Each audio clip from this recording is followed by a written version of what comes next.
रेणु चौधरी जी, जयपुर से। राधे राधे राधे महाराज जी। महाराज जी, सांसारिक दुखों से मन में अशांति रहती है और एक अज्ञात सा भय व्याप्त रहता है, उसका निवारण कैसे हो? हाँ, अगर आपने एकांतिक सुना हो तो कई बार एकांतिक में कहा, भाई तुम कितना भी कमा लो, कुछ भी कर लो, कोई भी पद प्राप्त कर लो, लेकिन शब्द याद सुनना उसे, चिंता, भय, शोक, मृत्यु, दुख, इनसे नहीं निकल सकते। तुम चाहे अरबों रुपया कमा लो, चाहे जितना बड़ा पद आप स्वीकार कर लो, यदि अध्यात्म का ज्ञान नहीं है तुम्हें, मन को आप जीतना नहीं सीखे हैं, तो आप चाहे जो हो, जहां भी हो, ये शब्द याद कर लो, चिंता, भय, शोक, दुख, मृत्यु, इससे नहीं बच सकते।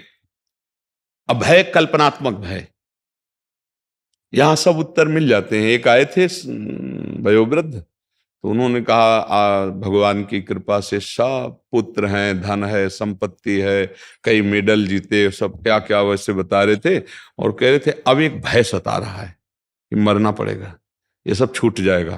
कहा यही, इसी भय को मिटाने के लिए समय मिला मनुष्य जीवन। अब ना मेडल साथ जाएगा आपका, और ना बेटा साथ जाएंगे, और ना रुपया जाएगा, ना तुम्हारा घर जाएगा। अब तुम्हें जाना पड़ेगा और शरीर भी छूटेगा। अब कहाँ जाना है उसका तुम्हें पता नहीं, और जहां जाना है यहाँ का सिक्का काम नहीं करेगा, वहां के लिए धन एकत्रित नहीं किया। राधा राधा राधा, अब भय तो लगेगा ही, घबराहट तो पैदा ही हो जाएगी, क्योंकि मरना तो पड़ेगा ही ना। ये बात, नाम जप करो, अच्छे आचरण, पाप आचरण करोगे घबराहट रहेगी, पहचान है। धर्म विरुद्ध आचरण करोगे, कोई नहीं जानता है, लेकिन वो कर्म भूत की तरह तुम्हारे ऊपर सवार होकर तुम्हें जलाता रहेगा, कल्पनात्मक भय देता रहेगा, बेमतलब की चिंता सताती रहेगी। मलिन पापाचारी मन का यही परिणाम होता है। हम सबसे गलतियां हो जाती हैं, ऐसा कोई नहीं जन्मा इस भूतल पर, या तो श्री भगवान या भगवत प्राप्त महापुरुष जो आते हैं उनके सिवा। जैसे आकाश से गिरा हुआ बूंद पृथ्वी में आते ही मलिन हो जाता है, ऐसे यहां जन्मा हुआ जीव, माया का प्रवाह उसके ऊपर, भूमि परत भा ढाबर पानी, तिम जीवं माया लपटानी। और माया का मतलब है भ्रम पैदा कर देना, पापाचरण करवा देना। तो जब गलती हो जाती है तो वो हमको डराती है। एक गलती को छुपाने के लिए हम कई गलतियां करना शुरू कर, झूठ बोलना शुरू करते हैं, छल शुरू करते हैं, कपट कर लेते हैं। वो क्रमशः हमारे मन को मलिन करती चली जाती है। बड़ा अवसर मिला है, जैसे अपने लोग बैठकर चर्चा कर रहे हैं, साधु संग मिला है, अगर अब सुधार कर लो तो हो सकता है। जैसे आपका मन डिप्रेशन में जा रहा है, ये पाप का लक्षण है। आपके द्वारा ऐसे आचरण बने हैं जो ऐसा क्रॉस चिंतन कराते कराते आपके शक्ति को कमजोर कर दिया। अब बार बार लड़खड़ा करके उसी चिंतन में गिर जाता है संसारिक, और घबराहट पैदा हो जाती है। ऐसे कल्पनात्मक भय आने, ऐसा हो गया तो क्या होगा। अब वो भय, अब वो धीरे धीरे जिंदा मरा हुआ हो जाता है, कल्पनात्मक भय सता रहा है। उसी से बचने के लिए तो ये अध्यात्म है, उसी से बचे। इसके लिए आप औषधि ले लो, फिर सांसारिक चिंतन। जब तक भागवतिक चिंतन नहीं होगा तब तक विश्राम नहीं मिलेगा। देखो, सबको ये पता है कि नींद में आपकी जीवनी शक्ति बढ़ती है, इंद्रियां फ्रेश हो जाती है, एकदम बल आता है। क्या खास बात है नींद में? कौन सी औषधि मिली तुम्हें? केवल 6 घंटे संसार का चिंतन छूटा। आप खास बात देख लीजिए, आप जो बेहोश रहे नींद में, तो केवल 6 घंटे संसार का चिंतन छूटा तो आपको फ्रेश लगा, यार आज बहुत अच्छा सोया। नहीं, 6 घंटे संसार। अगर आप जीते जी चैतन्यता में संसार का चिंतन छोड़ दें तो कैसे आनंद में रहेंगे? यही अध्यात्म है। संसार का चिंतन छूटा, भगवान के चिंतन में मगन होकर सब काम कर रहे हैं। राधा राधा राधा राधा झाड़ू लगा रहे हैं, फावड़ा चला रहे हैं, व्यापार कर रहे हैं, ऑफिस जा रहे हैं, रसोई बना रहे हैं, राधा राधा राधा राधा राधा। तो आपको पाप कर्म से बचाएगा नाम। आपको भय लगेगा कि मैं पाप नहीं करूंगा, फिर आपका मन अच्छे अच्छे भाव देने लगेगा, भाव में एक आनंद आने लगेगा। जब पाप हो जाते हैं तो गलत भाव होता है, वो जलाता है मन, वो चिंता करता है। क्या प्रश्न था महाराज जी? इनका था कि संसारिक दुखों से मन में अशांति रहती है, एक अज्ञात भय रहता है, निवारण कैसे? हाँ, उसका ने बताया ना, राधा राधा राधा राधा परम औषधि। भूल कर कोई पापाचरण ना हो। देखो, कुछ गृहस्थी में ऐसे भयानक पाप बन जाते हैं जिनको आप समझते हुए भी नहीं समझते। जैसे गर्भ हत्या है, गर्भ पतन है, कितना बड़ा भ्रूण हत्या, गर्भ हत्या पाप है। क्या माताएं बहनें इन बातों को समझती हैं कि मैंने कौन सा महापाप कर दिया है? उसको खिलवाड़ समझ रहे हैं। नहीं चाहिए, हटा दे। तो तुम्हें सावधानी रखनी चाहिए। गर्भस्थ शिशु की हत्या करा दी। कई ऐसे अपराध होते हैं जिनको हम जानते हैं कि शायद ये पाप हो, हमें तो लगता सबको पता होगा। ये तो पता ही होगा कि हम जो गर्भ हत्या कर रहे हैं पाप है कि नहीं है। कोई बिरला ऐसा है जो गर्भ हत्या ना कराता हो, बिरला। नहीं, प्रायः ये गलतियां गृहस्थी में सब लोग कर देते हैं। फिर उन कैसे तुम्हारा हृदय प्रसन्न रहेगा? तुम माँ हो, तुम्हारे आंगन में बच्चा खेल रहा हो, एक थप्पड़ मारे आकर कोई बच्चे का, तो तुम बर्दाश्त नहीं करोगी। उसी बच्चे के अंग भंग अंदर करवा कर नष्ट कर देती, चाहे बच्ची हो चाहे बच्चा। अच्छा, अगर बच्ची है तो तुम किसी की बच्ची थी तभी तो तुम मां बनी। तुम्हें अगर सुरक्षित ना रखा जाता तो सृष्टि का कैसे? तो ये जो आजकल दिमाग में बैठ गया ना कि बच्चियां, हम कहते हैं कि ये मूर्खता छोड़ो। राष्ट्रपति है हमारे देश की, भारत की राष्ट्रपति देवी है नहीं? हाँ, तो अब इससे बड़ा कोई पद है भारत में? सबसे बड़ा पद ये दैवी शक्ति ही तो विराजमान है उसमें। ये भ्रम छोड़ो। ऐसी गलतियां बहुत सी गृहस्थी में हो जाती है। देखो कैसे मन शांत रहेगा। आपकी बात मैं नहीं कर रहा हूं, मैं ऐसे समाज की बात कर रहा हूं। नई अवस्था 13, 14, 15, 16, 17, 18, 20, ये अवस्था पवित्र रहने की है, भ्रष्ट होने की नहीं है। अब आप दोस्त बनाओगे, चाहे बच्चा हो चाहे बच्ची हो, इंद्रियों का संयम तो है नहीं, शास्त्र ज्ञान है नहीं, आप गंदी बात करोगे, आपका मन अपवित्र हो गया। फिर उस गंदी बात में ब्रेक नहीं रहती, फिर वो कहीं भी कैसे भी अब आप किसी की गृहस्थी में जाओगी, फिर आपका मन जो बहुत जगह से मन विचलित हो चुका है, अब आपका मन संयम में रहेगा, अब आपका मन शांत रहेगा। आतंक मच जाएगा? नहीं मच जाएगा। चाहे पुरुष हो आप, चाहे आप स्त्री हो, अगर आपके आचरण, आपका चरित्र सुरक्षित नहीं है तो कैसे बर्दाश्त होगा? एक अपने पति से प्रेम करने वाली है और उसका पति दूसरी की तरफ, अब वो कैसे जिए, कैसे बर्दाश्त हो? एक पति अपनी पत्नी को प्राणों से भी अधिक प्यार करता है, वो किसी दूसरे की तरफ देख रही, कैसे वो जीवित रहे, कैसे वो सुरक्षित अपने मन को रखे? कई ऐसी गलतियां हम गृहस्थी में करते हैं, शुरुआत से ऐसी गलतियां हो जाती है जिससे पूरा जीवन उसका दंड भोगना पड़ता है। तो हमें लगता है कि अगर हम शास्त्रों का ज्ञान प्राप्त करें, हम अपने धर्म को समझें, हम अपनी मर्यादा से चलें, तो ये शिकायत नहीं आएगी कि हमारा मन, यही डिप्रेशन की प्रथम स्थिति यही है जो आपने वर्णन की, यही डिप्रेशन की प्रथम स्थिति है। थोड़ा गाढ़ चिंतन और बढ़ जाएगा इधर तो आपको दवाई की जरूरत पड़ने लगेगी। इसलिए बहुत सावधान। ये दवाओं से ठीक होने वाली बातें नहीं है, ये विचार को पवित्र करने की बातें हैं। और दवाई कितने दिन खाओगे आप? वो आपको साइड इफेक्ट भी करेंगे। ऐसा नहीं कि वो अमृत है। आप विचार के द्वारा क्यों नहीं ठीक कर सकते? आप नाम जप कीजिए, अच्छे आचरण कीजिए, भगवान का भरोसा रखिए। कर्म का फल अवश्य मिलता है, बुरे कर्म का जब मिलता है तो अच्छे कर्म का क्यों नहीं मिलेगा? हम मंदिर जा रहे हैं, हम नाम जप कर रहे हैं, नाम कीर्तन कर रहे हैं, हम भगवत चरित्रों का गायन कर रहे हैं, हमारा मंगल क्यों नहीं होगा? पर देखो, चरित्रहीनता भगवान में नहीं लगने देगी। नास्तिकता बड़ी जोर से फैल रही है क्योंकि पापाचरण हो रहा है। जो पै दुष्ट हृदय सोई होई, मोरी सन्मुख आव की सोई, पापवंत कर सहज स्वभाव, भजन मोर ते भाव। पापी पुरुष, दुष्ट पुरुष यही कहेगा, कहाँ भगवान, कौन भगवान? क्योंकि अगर मान ले कि भगवान है तो सुधार होना शुरू हो जाए। तो इसलिए हमें लगता है कि हम अपनी गलतियों का प्रायश्चित करें, भगवान नाम जप करें, हमसे कोई गलती ना होने पावे। ये ना सोचा जाए कि हम स्वतंत्र हैं, जो चाहे भोग लें, जो चाहे कर लें। ऐसा नहीं है, आप स्वतंत्र नहीं हो। कोई भी ईश्वर है और वो जला रहा है क्योंकि तुमने कर्म ऐसे किए हैं। दंड विधान पक्का है, ऐसे पुरस्कार भी मिलता है। आप समझो, जैसे हम ठीक से चल रहे हैं तो हमारे भगवान हमको देख रहे हैं, पूर्व में किया हुआ पाप दंड हम भोग रहे हैं, आगे हम सही से चल रहे हैं तो हमारा मन प्रसन्न रहेगा। यद्यपि कष्ट में है, और मन प्रसन्न रहेगा। और अगर हम गलत हैं, शरीर स्वस्थ है, सब व्यवस्था है, तो भी हम जलते रहेंगे, क्योंकि वो ऐसे भाव देता रहेगा पाप कर्म कि हम जलते रहेंगे, हमारे अशांत।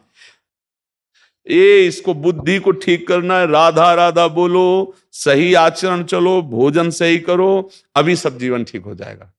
हम लोगों से गलतियां होना स्वाभाविक है, लेकिन सुधार करें, उसी गलती में ना फंसे रहे। अपने लोग बहुत गलतियां किए हैं और चाहते हैं कि हम सुखी हो जाएं। कैसे सुखी हो? फसल में बोओगे बमूर, चाहोगे दाक्षुआरा, तो मिलेगा क्या तुम्हें? तो एक कर्म भूमि है, आप जो कर्म कर रहे हो उसका परिणाम बहुत गलत आता है। अच्छे कर्म करोगे उसका परिणाम बहुत अच्छा आता है। तो हमें लगता है कि अब प्रायश्चित कर ले, अभी समय है, नाम जप करो, अच्छे आचरण करो, और सब कोई जानता है कि ये गलत बात है, गलत बात को वो मत करो। कोई देख रहा है तुम्हें, ऐसा मत सोचो कि यहां कोई नहीं देख रहा। हमसे पाप तभी होते हैं जब लगता है यहां कोई नहीं देख रहा, लेकिन उसी समय सोचो तुम्हें कोई देख रहा है। जो सबको देखता है वो तुम्हें भी देख रहा है, जो सब जगह है वो तुम्हारे पास भी है, जो सब में है वो तुम में भी बैठा हुआ है। तो गलत ना करोगे तो नहीं आएगा। अब उसका उपाय है बचने का, नाम जप करो, भगवत लीला का गायन करो। जैसे 20 ही मिनट सही, भागवत है, एक एक अध्याय रोज पढ़ लो, देखो उसका प्रभाव तो देखो। और जो प्रसाद पाओ भगवान को अर्पित करके, भोग जो पाओ, तो ऐसे ही उनका नाम स्मरण करो, भाव से अर्पित कर दो। अभी देखो बुद्धि शुद्ध होने लगेगी। अपवित्र अन्न, अपवित्र विचार, तो जीवन कैसा शांत रहेगा। अब हमारी बातें समझ में आ रही हो तो समझ लीजिए, ना समझ पाओ तो राधा राधा तो समझ ही लो। जितनी बार कहोगे राधा राधा, तुम्हारे पाप नष्ट होंगे, तुम्हारा हृदय पवित्र होगा। या जो नाम प्रिय हो सो नाम जप करे जी। मनोज भाटी जी, राधा राधा। गुरुदेव आपके चरणों में कोटि कोटि प्रणाम।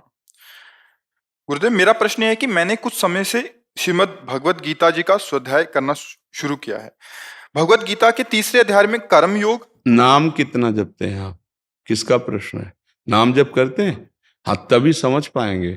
क्योंकि अगर बुद्धि का मार्जन नहीं हुआ नाम के द्वारा, भजन के द्वारा, मंत्र के द्वारा, तो गीता भगवत वाणी है, केवल अर्थ पढ़ने से समझ में नहीं आएगी। जब तक बुद्धि में भागवतिक प्रकाश नहीं होगा तब तक गीता जी समझ में नहीं। आजकल कोई भी गीता की टीका कर रहा है, गीता ऐसे नहीं। ये 2 चीजों में समझना चाह रहे हैं, कर्म योग और कृष्ण भावना भावित कर्म योग, इन दोनों में समझ रहे हैं महाराज। कर्म और कर्मयोग ये अंतर हो गया। कर्मयोग और कृष्ण भावना भावित तो एक ही बात है।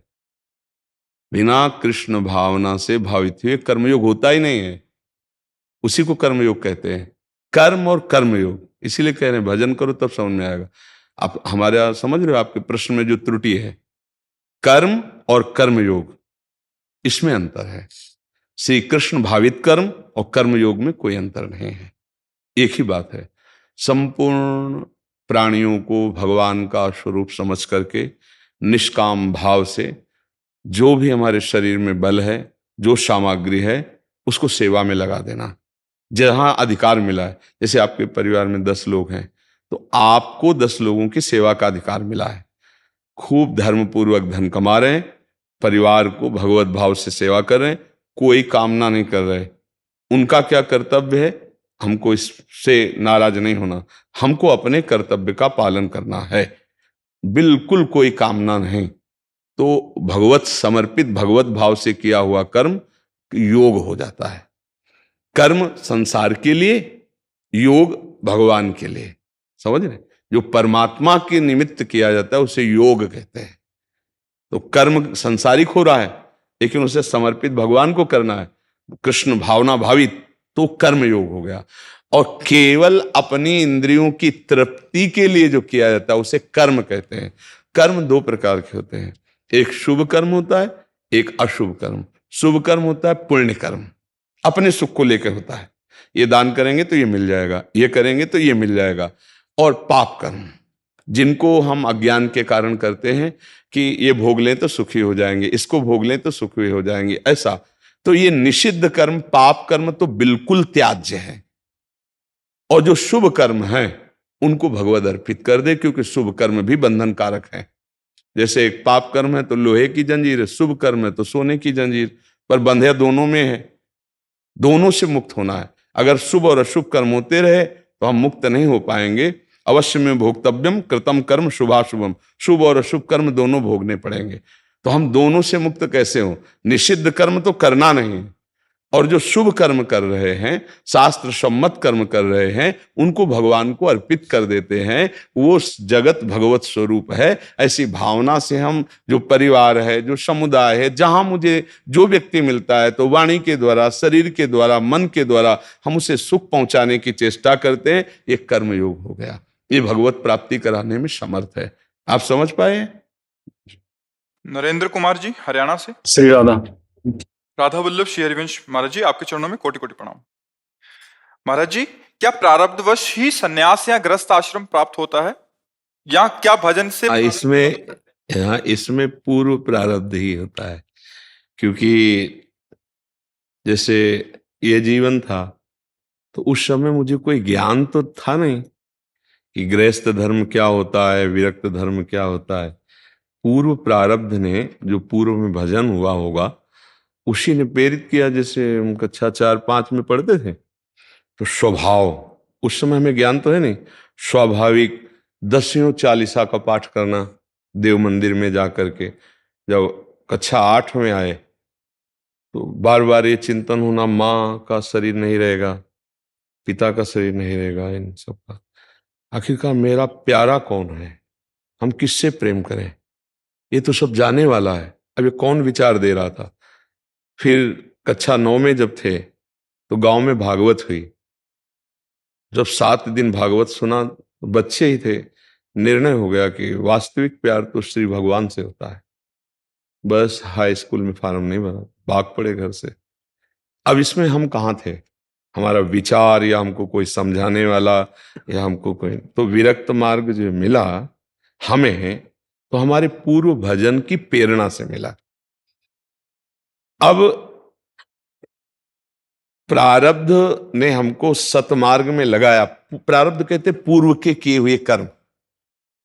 अब हम अगर इस जन्म में असत कर्म करने लगे, विचार हुए, भगवत मार्ग में आए, और तीव्रता बढ़ी, अब मुझे भगवत प्राप्ति करनी है, संतों का सानिध्य मिला, तो जो आग चिंगारी थी वो ज्वाला बन गई, अब मुझे भगवत प्राप्ति। ऐसे ही पूर्व का मलिन प्रारब्ध ऐसे मित्र बना दिए जो पापाचरण में की शिक्षा दी, वो पापाचरण की चिंगारी डाली और ज्वाला बन गए, भयंकर वो दुष्ट स्वभाव वाले कुल राक्षसी वृत्ति को धारण कर लिए। पूर्व प्रारब्ध ने उनको मोड़ दिया।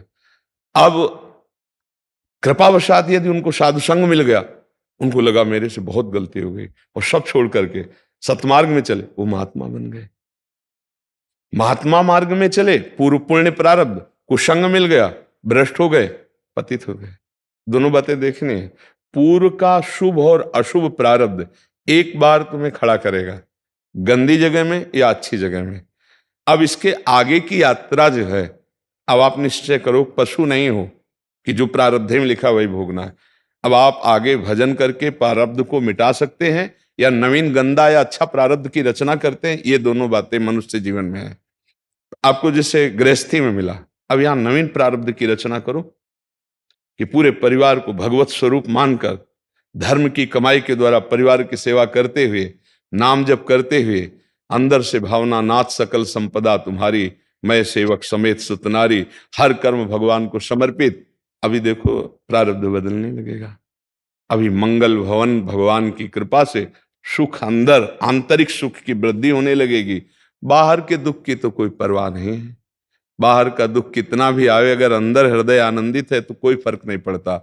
और बाहर का दुख और अंदर की जलन, अशांति, फिर तो इसीलिए बावरा मनुष्य हो जाता है, जिसे कहते हैं डिप्रेशन में चला गया, पागलपन छा जाता है। वो ऐसे पापाचरण, भयंकर हिंसा आदि दोष कर बैठता है। इसलिए हम कोई पशु नहीं कि हम केवल प्रारब्ध के अनुसार चलें। पहला था कि विरक्त और गृहस्थ क्या प्रारब्ध से होते हैं, तो पूर्व का भजन उसको प्रेरित करता है, पूर्व का पाप कर्म उसको प्रेरित करता है, पूर्व की आसक्ति उसको प्रेरित करती है। लेकिन प्रेरणा होने के बाद चलना कितना है, अब ये आपके ऊपर छूट गया। अब आप गृहस्थ में हैं तो भजन के द्वारा भगवत प्राप्ति कर सकते हैं। राधा राधा राधा, और सत्कार्य, कमाए हुए धन से परिवार की पवित्र सेवा, भगवत भाव से उसे अर्पित कर देना, नाम जप करना। जो राष्ट्र सेवा, समाज सेवा, जो सेवा वो भगवत सेवा, उसको भगवान को अर्पित करना और पुनः नाम जप करना, वो भगवत प्राप्त हो जाएगा, जीवन संभाल लेगा। केवल प्रारब्ध का भोग पशु करते, मनुष्य नहीं।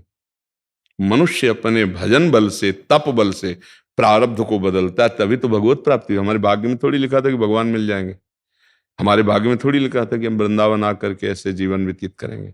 भाग्य ने मोड़ दिया हमें विरक्ति का। अब इसके बाद तुम पसंद क्या करते हो? पुनः वही पापाचरण पसंद करते हो या पुनः तपस्या के द्वारा भगवत भजन आगे बढ़ाकर बढ़ना चाहते हो? ये आपके लिए छूट है। अब अगर आपने शास्त्र सम्मत आचरण किए तो उन्नति हो जाएगी, शास्त्र विरुद्ध आचरण किए तो अवनति हो जाएगी। यही बात विरक्ति में, यही बात गृहस्थी में। आपको समझ में आ रहा है? हाँ, हम पशु नहीं है कि हमारे जो प्रारब्ध में लिखा है वही भोगते चले जाएं। नहीं, हम नवीन प्रारब्ध की रचना करेंगे। तभी तो मनुष्य जन्म क्यों कहा गया दुर्लभ हो मानुषो देहो? इससे बड़ा दुर्लभ, बड़े भाग मानुष तन पावा, सुर दुर्लभ सद ग्रंथन गावा। सुर माने देवता, देवताओं को ये दुर्लभ है, मनुष्य दे। अरे वो जब चलते हैं तो सुगंध फैल जाती है। जो स्वर्ग के देवता हैं वो जहां से निकलते हैं तो वातावरण सुगंधित हो जाता है। यहां से दुर्गंध, यहां से दुर्गंध, नीचे तो सब दुर्गंध ही के द्वार है। सो के उठो तो कीचड़, छिड़को तो नाक में, क्या है? दुर्गंध ही तो है। ये दुर्लभ दे है, देवताओं को दुर्लभ दे है। और लिखा सुर दुर्लभ सदग्रंथन गावा, तो किस काम के लिए दुर्लभ है? साधन धाम मोक्ष कर द्वारा, पाई न जे पर लोक सम्हारा। जो साधना करके भगवान की प्राप्ति करते हैं वो देवता नहीं कर सकते।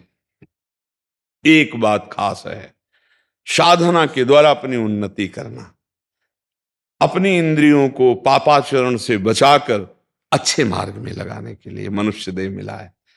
अब यदि मांस खाओगे, शराब पियोगे, व्यभिचार करोगे, दूसरे का धन अपहरण करोगे, हिंसा वृत्ति करोगे, तो आपने अपने प्रारब्ध को मिटिया मेट कर लिया। अब अगला जो आएगी ये फसल, पिछली फसल तो भोग ही रहे, अगली जो फसल आएगी मिटिया मेट कर देगी।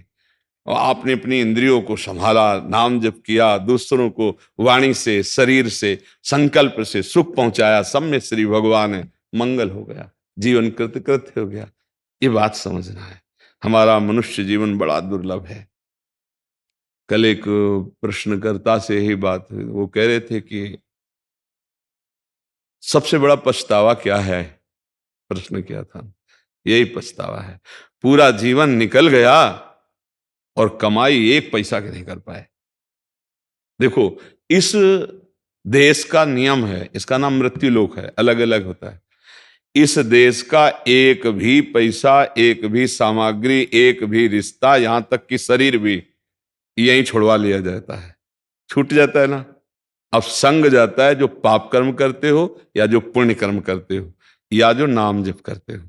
पाप पुण्य कर्म दोनों नाशवान है। पुण्य कर्म सुख भोगा के नष्ट हो जाएगा, पाप कर्म दुख भोगा के नष्ट हो जाएगा, लेकिन भजन अविनाशी है।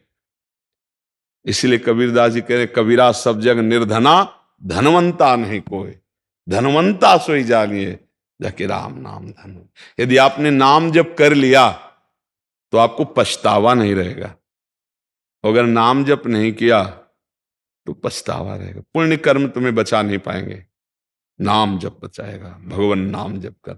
तो हमें लगता है कि गृहस्थी में रह करके यदि हम ठीक से चले, पापाचरण ना करें, कोई ये गंदी बातें खाएं पिए ना, गंदे आचरण ना करें और नाम जप करें और अपने कर्तव्य को पूजा माने, अपने कर्म को हुई पूजा माने, योग बना ले, कर्म को योग बना ले। कर्म योग के द्वारा भगवान की प्राप्ति होती है। पक्का हमारा प्रारब्ध क्षीण हो जाएगा और नवीन भाग्य की रचना हुई, भगवान से मिलन हो जाएगा। ये दुखालय संसार से हटकर महान सुख में निमग्न हो जाएंगे। समझ आ रहे जी? योगी चैतन्य जी, आकाश, प्रणाम महर्षि। महर्षि, कई साधकों को देखते हैं कि साधना की निरंतरता नहीं बन पाती, क्या ये संस्कार से है या मन की चाल है? मन की चाल। पूर्व प्रारब्ध स्फुरना करता है, भोगों का संयोग दिलाता है, ना कि भोगों में भ्रष्ट कर देता है। क्योंकि अगर प्रारब्ध के अनुसार ही हमारी साधना होती तो कभी भगवत प्राप्ति नहीं होती। प्रारब्ध दो ही कर्मों का होता है, शुभ और अशुभ कर्मों का, जो पूर्व में किए हैं उनके संस्कार होते हैं। जैसे हमारा मलिन संस्कार है, कामाशक्त या क्रोधाशक्त, वो स्वभाव में कारण शरीर में उसका ज्यादा प्रभाव होता है। बोले बड़ा कामी स्वभाव का है, बड़ा क्रोधी स्वभाव का है, बड़ा लोभी स्वभाव का है, तो उसका प्रभाव सूक्ष्म शरीर पर, अंतःकरण धर्म पर पड़ता है और उससे क्रियान्वित स्थूल शरीर होता है। लेकिन हम तीनों शरीर से अलग हैं और यही समझने के लिए हमें मानव देह मिला है। हमारा इन तीनों शरीरों से न कभी संबंध था, न है, न रहेगा, लेकिन फिर भी भ्रम से हम इसे स्वीकार कर लिए हैं। इसी भ्रम को मिटाने के लिए मुझे मानव देह मिला है। इन शरीरों के संस्कारों के दृष्टा बनकर स्थूल सूक्ष्म कारण हम देख रहे हैं और अंतर में निरंतर गुरु के द्वारा दिया हुआ मंत्र और गुरु के द्वारा दिया हुआ नाम उसके सुमिरन में लगे हुए हैं। अब प्रमाद स्थिति अगर साधक करेगा तो संस्कार उस पर चढ़ बैठेगा, भ्रष्ट करा देगा। और अगर मंत्र बल है, नाम बल है, साधना बल है, तो उनको भस्म करके वो अपने स्वरूप में स्थित होगा या भगवत प्राप्ति करेगा। साधक की प्रमाद स्थिति ही उसको भ्रष्ट करती है, ना कि उसका प्रारब्ध। इतना बलवान प्रारब्ध नहीं है कि पुरुषार्थ को रौंद दे। ये पुरुषार्थ कोई प्राकृतिक नहीं है, यह अविनाशी चिदानंद मार्ग है, जो इन सब काम क्रोध लोभ मोह मद मत्सर को, पहले शब्दों का ध्यान रखना, भोग का संयोग उपस्थित करना, भोग की स्फुरना करना, किसी भी प्रारब्ध, लेकिन भोगना ये प्रमाद है, वर्तमान। हाँ ये प्रमाद। जो प्रमाद स्थिति साधक स्वीकार किए हुए है वो आगे नहीं बढ़ पाएगा। इसलिए आहार विहार संग चिंतन, इन्हीं के द्वारा हमारा युद्ध हो रहा है ना। पूर्व अशुभ संस्कारों से हमारा युद्ध हो रहा है। हम प्रतिपल युद्ध में तैनात हैं, रात दिन लड़ाई लड़ रहे हैं, तभी तो विजय श्री मिलती है। इन्हीं से तो लड़ रहे हैं। और लड़ना किससे? हमारा पूर्वाभ्यास भोगों का, हमारा पूर्वाभ्यास शरीर राग, हमारा पूर्वाभ्यास मान सम्मान का, इसी का तो नाश करना है। वो उपस्थित हो रहे हैं, लेकिन साधक अंतर्दृष्टि से, दृष्टाभाव से उनको काटता चला जा रहा है, और जो काट ना पाया तो वो उसे काट के गिरा देते हैं। अगर हम उस स्फुरणा में तन्मयता धारण करते हैं, साधक और संसारी में अंतर होता है। स्फुरणा प्रारब्ध से संस्कार से आई। हाँ ये तो उसको लेना न लेना वर्तमान में साधक की संगति और उसका वर्तमान की साधना। हाँ उसका विवेक, अगर विवेक प्रवीण है मार देगा, उस स्फुरणा को मार देगा, संकल्प बनने ही नहीं देगा। और अगर स्फुरणा और संकल्प तो क्रिया को नहीं रोक सकते, फिर क्रिया तुम्हारे बस की नहीं रह गई। फिर अगर स्फुरणा को रोक दिया और संकल्प नहीं बनने पाया तो फिर क्रिया तक पहुंच ही नहीं पाएंगे। नहीं तो बिना क्रिया के भी नष्ट हो जाएगा साधक, बिना क्रिया के भी। जैसे काम का संकल्प बढ़ा तो मनोवाह नाड़ी है, वो मंथन करके आपके ब्रह्मचर्य को नष्ट कर देगी, क्रिया हो या ना हो।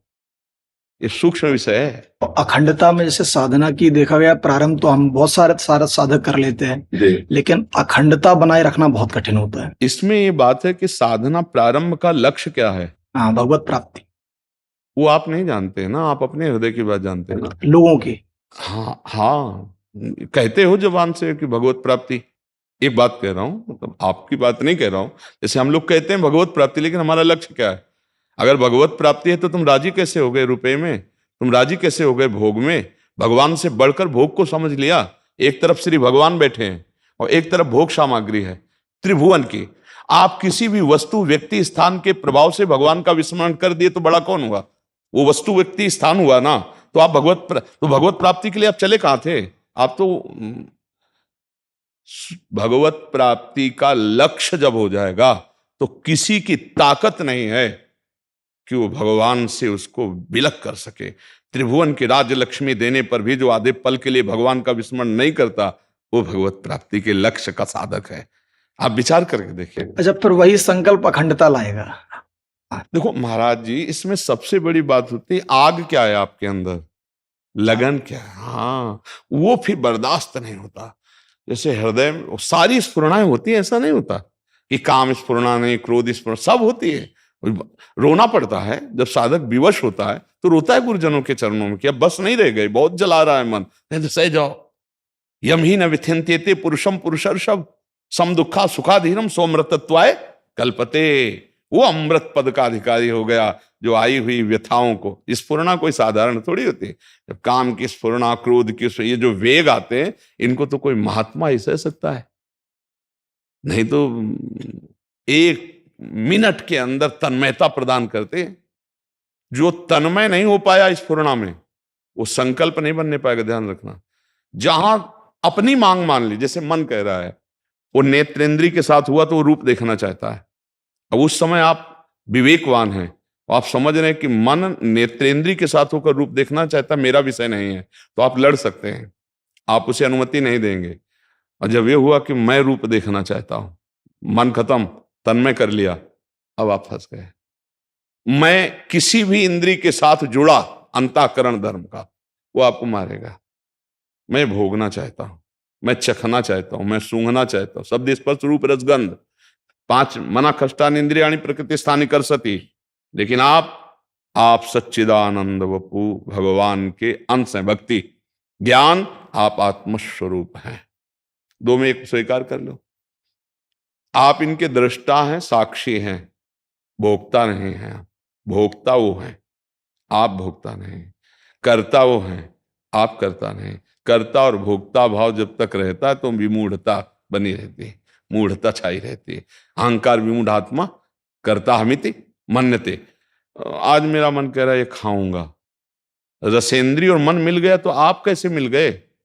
मैं खाऊंगा, कितनी बड़ी भूल हो गई। रसेंद्री मांग रही, अब उचित है तो दीजिए, अनुचित है तो मना कर दीजिए। लेकिन जब मैं खाऊंगा तो उचित अनुचित का विचार ही खत्म हो गया। हर विषय ऐसे मैं भोगूंगा।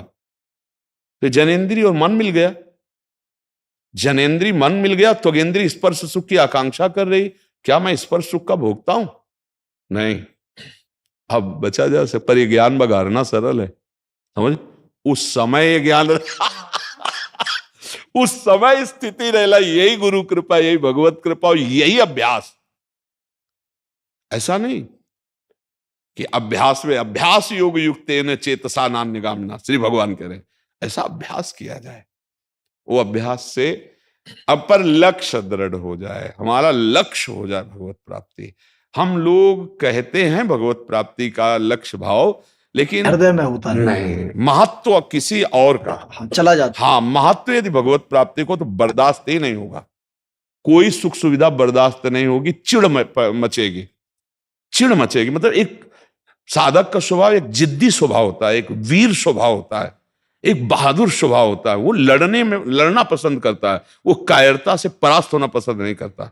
100 बार घुटने टेक देगा तो भी खड़ा होगा कि नहीं, तुझे मारूंगा, तू हमें कब तक मारेगा, मैं अविनाशी हूं, कब तक तू मारेगा देखता हूं।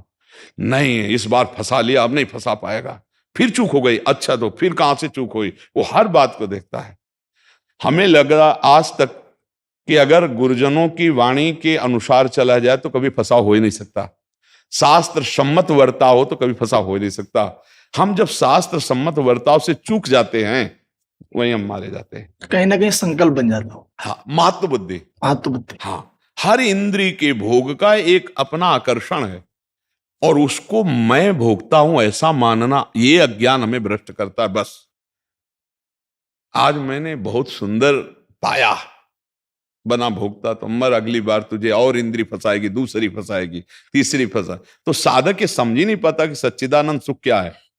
वो इसी सुख को, तभी तो महापुरुषों के संग से ही हमारी साधना प्रारंभ होती है, बचती है और परिपक्व होती है। अगर महापुरुषों का संग ना हो तो बाजार बहुत बढ़िया है, फ्री है सब। यहाँ जिस कोटि का साधक होता है उस कोटि का फ्री भोग उसके सामने रखा जाता है, उस कोटि की संपत्ति वैभव उसके सामने आती। बोलो प्रभु को, लगो इसमें। अगर साधक का महत्व प्रभु से ज्यादा किसी भोग का है तो विश्राम मान लेगा कि चलो प्रारब्ध भोग है, भगवान की यही इच्छा है, और वो उन भोगों में, और समझ नहीं पाया भगवान की इच्छा करके। हम अच्छे साधकों की बात कर रहे हैं कि भाई प्रयास तो बहुत किया पर प्रारब्ध प्रबल है और भगवान की इच्छा है तो भोग लेते हैं, बस मारा गया। यही लड़ाई में मारा गया। भगवान की इच्छा अभी आप जाने ही नहीं, भगवान की इच्छा अगर भोग होती तो सरकार स्वयं आदेश कर रहे हैं, मात्रा स्पर्शास्तु कौन्ते शीतोष्ण सुख दुखदा आगमा पाइनो अनित्यास तास्ति तिक्षस्व भारत। भगवान आदेश कर रहे हैं, ये ज्ञानियों का नित्य बैरी, इस काम को तुम मार, ये महापापी महाभोक्ता कभी तृप्त ना होने वाला मार अर्जुन। तो भगवान इच्छा करेंगे कि तुम भोग लो, वो कह रहे मार। यही बात साधक जा चूक कर देता है, शास्त्र विरुद्ध बात आई अंदर, मारा जाता है। जहां कहा गया यहां संग ना करो, वहां संग करोगे मारे जाओगे। अब ये आपने कहा महापुरुषों का संग, तो इसमें जैसे कई साधक होते हैं, महापुरुषों का संग नहीं मिल पा रहा है, तो उन्हें एकांत में रहना चाहिए, अकेले फिर रहना चाहिए? इस नए साधक को एकांत सेवन नहीं करना चाहिए। नए साधक को महापुरुष नहीं मिले अभी तो एकांत में नहीं रहना चाहिए? हाँ, महापुरुषों के वचन, जैसे आप गीता पृष्ठ से पूज्य भाई जी महाराज, पूज्य राधा बाबा, पूज्य श्री जयदयाल गोविंदका जी, पूज्य श्री स्वामी राम सुखदास जी महाराज, ये ऐसे महापुरुष हैं जिनके एक वचन में आज तक कभी संशय नहीं हुआ। एक वचन में कभी ऐसा नहीं लगा कि पूज्य भाई जी ने ऐसा क्यों लिख दिया, एक वचन में नहीं लगा। और जैसे अपने सन्यास मार्ग में जब थे तो पूज्यपाद उड़िया बाबा, उनके वचन हमारा जीवन, हमारे मित्र, हमारा सर्वस्व रहा है। तो गंगा किनारे अकिंचन भाव से रहते थे, पर एक छोटी सी झोली में पूज्य बाबा की वाणी, उड़िया बाबा का उपदेश, वो हमारा जीवन सूत्र रहा है। जहां कहीं भी तो बस हर समय तो महापुरुषों का कई तरह से सानिध्य लिया जाता है, प्रगट सानिध्य लिया जाता है, उनकी वाणी का सानिध्य लिया जाता है, और उनके चिंतन का सानिध्य लिया जाता है। भाई जी महाराज, पूज्य बाबा, राधा बाबा, उड़िया बाबा, ये कहीं गए थोड़ी है। एक महाराज जी, मैंने भी पत्र में लिख के उड़िया जी महाराज का, उड़िया बाबा जी का, जब यह ध्याता ध्यान में ध्येय रूप हो जाए, पूरो जानो ध्यान तब जामे संशय ना, मैंने भी लिख के रखा था। यही है। तो महापुरुषों का आदर्श अगर आप वचन मान करके चलेंगे तो कभी भ्रष्ट नहीं होने देंगे। संन्यास मार्ग के आदर्श पूज्यपाद श्री उड़िया बाबा, और फिर भक्ति का प्रारंभ हुआ पूज्य श्री भाई जी श्री हनुमान प्रसाद पोद्दार जी महाराज। और जब उन्हीं के आदेश से उन्होंने श्री राधा माधव चिंतन नामक एक ग्रंथ में लिखा है, जब भाव बढ़े तो फिर युगल सरकार की उपासना के जो रस संप्रदाय है उससे, तो उन्हीं की प्रेरणा से ये, तो फिर सदगुरुदेव भगवान। बिना आदर्श के हम एक कदम नहीं चल सकते, हमारा आदर्श पुरुष होना चाहिए। जो आदर्श महापुरुषों को आगे रखता है उसे कोई परास्त नहीं कर सकता है। हर समय हम किसी महापुरुष के साथ थोड़ी बैठे रहते हैं, वो हमारे यहां रहते हैं। दिमाग, भाई जी ने कहा ये, राधा बाबा ने कहा ये, गुरुदेव भगवान ये बोले हैं, हर क्रिया हर चेष्टा में छाए रहते हैं दिमाग में। हम महापुरुषों के बिना एक कदम भी नहीं चल सकते, इसे सानिध्य कहते हैं। एकांत में साधक अगर रहेगा तो विचार किसी समय उसे कुविचार में बदल सकते हैं साधक।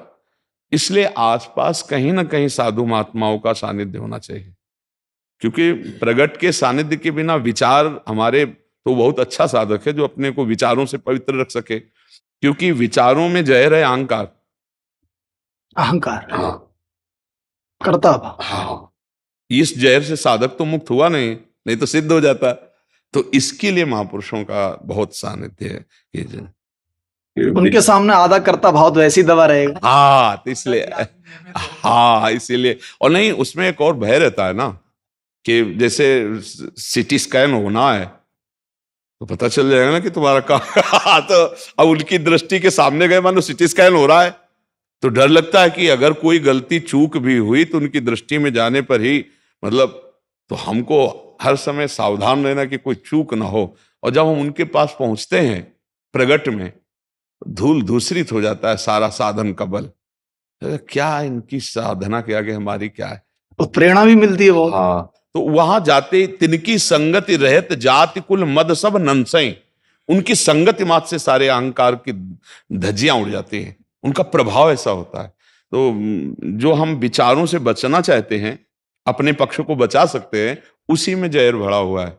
विचारों में अहंकार जहर है, जैसे परिवार में ममता जहर है, भोगों में आसक्ति जहर है, ऐसे विचारों में अहंकार जहर है।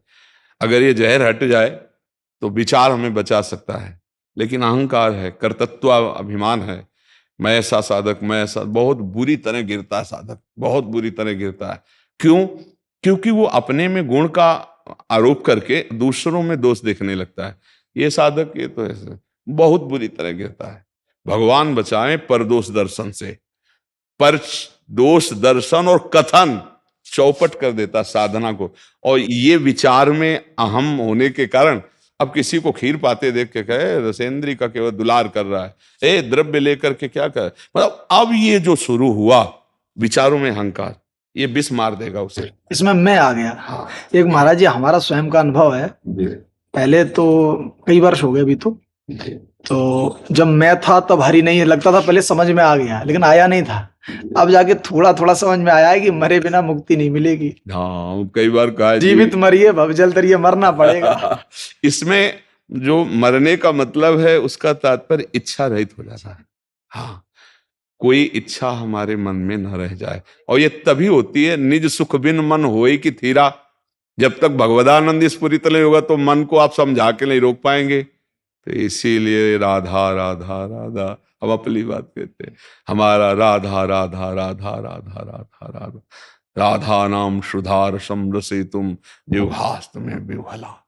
हर समय नाम का चिंतन चल रहा है और नाम बल से कोई असत आचरण ना हो। बस स्थिति कहीं आनी नहीं महाराज, कुछ उपजना नहीं है। आप बताइए, कुछ उपजना नहीं, सब माल रखा हुआ है। बस चाबी लगा लीजिए, खोल लीजिए, आप धनी हो गए।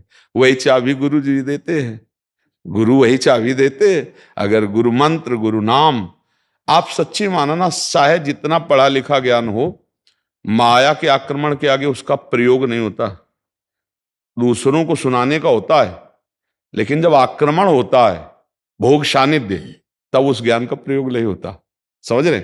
और जो कृपा पात्र भजनानंदी है तो वो उपदेश भले ना दे पावे, लेकिन अवसर पर ज्ञान काम करेगा, अवसर पर ज्ञान। इसीलिए गोस्वामी जी कहते बारी मथे घृत होय बरु, सिकताते बरु तेल, बिनु हरि भजन न भवतरिय, यह सिद्धांत अपे।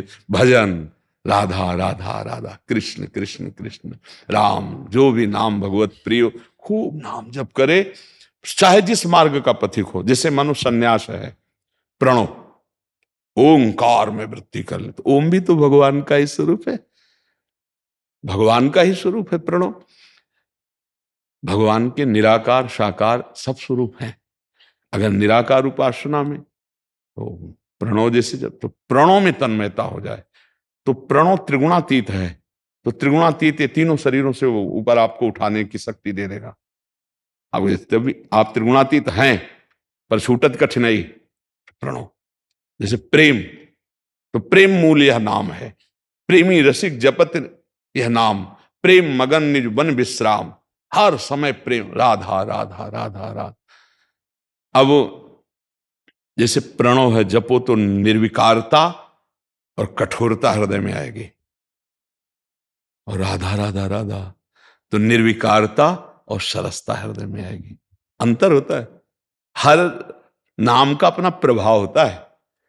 रोना आएगा, प्रणव में कभी रोना नहीं आ सकता, क्योंकि रहे हैं। प्रणव में रोना नहीं, किसी भी परिस्थिति में नहीं। दैन्य तो छू नहीं जाता, विनय तो है ही नहीं, करुणा तो स्पर्श ही नहीं करे, क्योंकि उसी से आए मार्ग में। हमें किसी के बनारस में प्रणव चलता था। वो तो उपासना ही थी ला, भगवा वस्त्र में थे।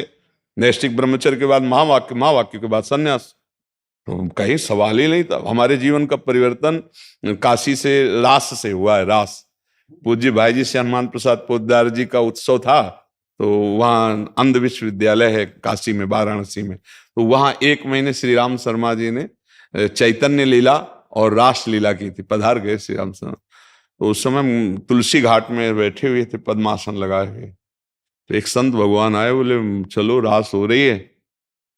तो उनका हमारी रुचि नहीं। बोले कभी देखा? हमका कभी नहीं देखा।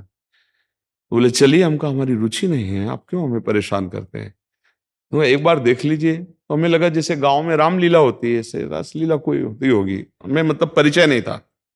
तो उन्होंने कहा कि एक बार चलिए। हमें लगा कि यही तो पास की बात है, चलते हैं, भागवती की तो होगा, संत कह रहे हैं, महादेव जी की प्रेरणा। गए, बैठे, वो मतलब फंसाना था ना उनको। जो देखा चैतन्य लीला, दिन में रात में रास लीला। अब तो नशा चढ़ गया, रोज पहले जाके बैठ जाते थे। 1 महीना जब हुई ना, भाई जी के पद पहले होते थे और फिर होती थी लीला। अब 1 महीने में जब हुआ लीला समाप्त हो जाएगी, तो लगा अब जी नहीं सकता इस लीला के बिना। अब प्रणब कहाँ गए? यही इनका खेल होता है। इसमें भगवद आकर्षण, इसमें ज्ञान विज्ञान काम नहीं करता, इसमें भगवद आकर्षण होता है। तो कहीं ना कहीं महाराज जी निर्विकार से रसोवई सा श्रेष्ठ होगा, तभी तो जीवन इस तरफ आया। हाँ, बात इसमें ये होती है कि कहीं ना कहीं महादेव जी की इसमें कृपा और प्रेरणा हम देखते हैं कि जा पर कृपा न करें पुरारी, सो न पाओ मुनि भगत हारी। हम कभी राधा नाम नहीं लिया, हम कभी किशोरी किशोर को नहीं जानते थे। बस जीवन की शुरुआत ऐसी हुई, रो पड़े। पहली बार हम काशी में रोए थे श्री राम शर्मा के आगे कि मुझे रख लो, जो आप कहोगे सेवा करेंगे, बस जहां जहां रास हो मुझे देखने का। उनको बाबा तो एक बार वृंदावन आ जा, बिहारी जी कभी छोड़ेंगे नहीं। तो बस बिहारी जी को पकड़ लिए, अब वही पकड़े हुए हैं, बस यही है। हमें ये लगता है कि या तो स्वयं विवेक के द्वारा निर्णय कर ले, नहीं तो ऐसे हो जाए। अगर ऐसे हो जाए तो फिर हरि चलाने लगते हैं। हाँ, और जब हरि चलाते हैं तो ऐसे चलाते हैं माँ की तरह। जैसे माँ अपने बच्चे को चलाना सिखाती ना, तो ऐसे चलाती है। वो पास ही पास चलती कि गिरेगा तो मेरी बाहों में गिरेगा, क्योंकि लड़खड़ा सकता है, बच्चा है ना। तो करो सदा तिनके रखवारी, जिम बालक राखे मातारी। तो योग और प्रेम योग बहुत अंतर हो गया। जो जैसे उसमें अष्टांग योग ज्ञान के लिए बहुत सपोर्ट करता है, इसलिए अष्टांग योग भी था और सांख्य योग तो था ही। लेकिन जब इस प्रेम मार्ग का किनका महापुरुषों की कृपा से, तो ये ऐसा ही है। दीयमानम न गृह्णन्ति बिना मत सेवनम जना, मोक्ष आदि सुख भी हे और लघु लगने लगते हैं जब इनकी प्रेम माधुरी राधा माधव की प्रिया प्रीतम की स्पर्श करती है। तो फिर लगता है कि जैसे मधुसूदन सरस्वती जी बोल उठे, कृष्णात् परम किमपि तत्व महम न जाने, ऐसा। फिर राधा तत्व, कृष्ण तत्व का तो चमत्कार देखा ही है, पर राधा तत्व वेणु करान्य पतिता स्खलितम चिखंडम भ्रष्टम च पीत वसनम ब्रजराज सुनो यस्याह कटाक्ष सर्पात विमूर्छितस्य ताम राधिकाम परिचरामि कदा रसेन। बोले लालजू की, श्री कृष्ण चंद्रजू की बंसी गिर गई, पीतांबर खिसक गया, मोर मुकुट भी गिर गया। हुआ क्या? बोले यस्याह कटाक्ष सर्पात विमूर्छितस्य, पर ब्रह्म परमात्म तत्व कोटि कोटि कामों को अपनी मुस्कुराहट से मूर्छित कर देने वाले श्री कृष्ण को प्रेम मूर्छा गई। बोले क्या हुआ? बोले किशोरी जी ने मुस्कुरा कर तिरछी चितवन से देख लिया। यस्या कटाक्ष सर्पाति विमूर्छितस्य। अच्छा, ये हमारी बात नहीं, कट्टर सन्यासी राधा बाबा, कट्टर सन्यासी। कट्टर शब्द का मतलब कि कहीं भी शास्त्र के जरा भी एक मात्रा का भी उल्लंघन न करने वाले ऐसे महापुरुष। एक जब पूज्य श्री जयदयाल जी महाराज के संग में, तो जब श्री कृष्ण की बात आती तो बाबा उदास हो जाते हैं और कहते हैं कि मेरी रुचि नहीं। तो बोले एक बार भाई जी से मिल लो, हनुमान प्रसाद पोद्दार जी। मैंने मुझे किसी से नहीं मिलना, बहुत ऐसा स्वभाव बाबा का। पर संयोगवशात एक बार जब गीता प्रेस के दर्शन के लिए आए तो पता चला कि भाई जी, बस इतना स्पर्श किया था भाई जी ने। वो ऐसे दाता हैं कि पैर छू के देते।